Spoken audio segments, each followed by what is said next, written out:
Halo semuanya, pada kesempatan kali ini saya Gunawan Maulana sebagai presenter kelompok Pelita Harapan akan menjelaskan kisah tentang Binaji. Sebelum kita menjelaskan kisah tentang Binaji, kalian udah tahu belum apa itu sejarah? Oke, pastinya masih pada banyak yang belum tahu nih apa arti dari sejarah itu sendiri.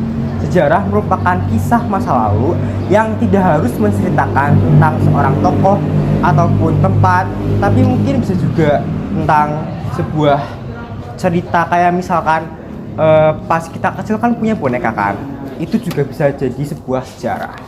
Oke, next.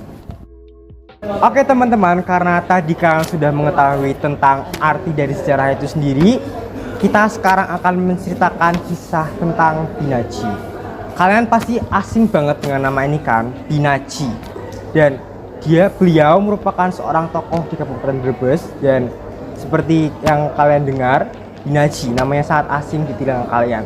Beliau adalah seorang jaksa pada masa revolusi di Kabupaten Brebes tahun 1945. Namun naas menimpa beliau dilarungkan di Sungai Pemali karena menolak bergabung dengan Belanda. Baik, seperti kita pada umumnya, Binaji juga mempunyai kisah masa kecil. Beliau lahir pada 7 Juli tahun 1907 di Kecamatan Jambu, Kabupaten Semarang. Beliau juga menempuh pendidikan pada masa itu, walaupun dengan pendidikan berlatar belakang Eropa. Beliau menempuh pendidikan di His, Osvia, dan Mulo. Oke, meskipun beliau menempuh pendidikan dengan latar belakang Eropa, namun ini tidak membuat beliau menjadi seseorang yang bercondongkan ke Eropa. Beliau merupakan seorang nasionalis yang sejati. Hal ini dibuktikan dengan pada tahun 1922 beliau merupakan bagian dari organisasi Jong Java dan Trio Boro Darmo.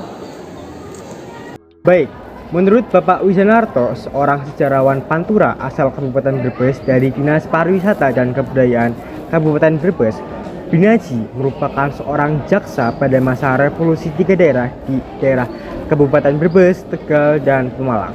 Dan beliau merupakan bagian dari tokoh-tokoh elit atau priai yang berbeda dari tokoh-tokoh elit dan priai yang lainnya. Karena tokoh-tokoh elit dan priai yang lainnya pada masa itu masih belum percaya akan pembentukan republik oleh Bapak Presiden kita, Bapak Insinyur Soekarno. Oke. Pada tanggal 27 September tahun 1945, Binaji terpilih sebagai Ketua Komite Nasional Indonesia Daerah. Oke, ada satu hal yang belum saya ceritakan. Pada masa itu, Binaji mencalonkan diri sebagai bupati. Namun, beliau hasilnya dianjurkan oleh para elit-elit pada masa itu. Sangat disayangkan bukan? Karena jasa-jasa beliau, Dinas Kepariwisataan dan Kebudayaan mengabadikan nama beliau sebagai nama jalan di salah satu gang di dekat Sungai Pemali.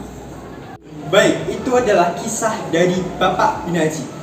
Sekian kisah dari kami, kelompok Pelita Harapan. Jaya, jaya, jaya.